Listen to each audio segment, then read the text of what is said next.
ఆదివారం వస్తే ఆగుతామా? అద్దరిపోయేలాగా ఉండాలి మరి నోటికి రుచి. సాదా సీదాగా చేసినా కానీ ఇలా మళ్ళీ మళ్ళీ వేసే అవసరం లేకుండా అన్నిటినీ సమపాళ్లల్లో రుచికి సరిపడినంత ఉప్పు, కారం, పసుపు, అల్లం వెల్లుల్లి పేస్టు, ఇంకా దాంతో పాటు కొద్దిగా పెరుగు, నిమ్మ చెక్క, ఇంకా గరం మసాలా వేసేసుకొని చక్కగా ఈ నూనెలో మసాలా ముద్దను అలా రెడీ చేసేసి ఈ మసాలా అంతా కోడి ముక్కలకి ఇలా పట్టించే విధంగా మద్దన చేసేయడమే. ఇలా మద్దన చేశాక ఈ ముక్కల్ని అలా పక్కన పెట్టేసి ఓ 10 నిమిషాల తర్వాత చక్కగా పొయ్యి వెలిగించేసి దానిలో చాలా కొద్దిగా ఆయిల్ ఇలా వేసేసుకొని దీన్ని కొద్దిగా వేడి చేసేసి దీనిలో ఇలా ఈ కోడి ముక్కలను పరిచేయడమే. అయితే మరి ఇక్కడ చాలా కొద్దిగా ఆయిల్ వేసాం కదా, ఫ్రై అవుతుందా?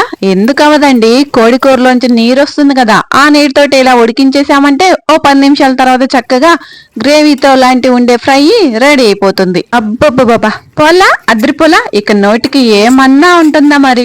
10 నిమిషాల్లో ఇలా కోడి కూరను సింపుల్ గా చేయడం అయిపోయింది.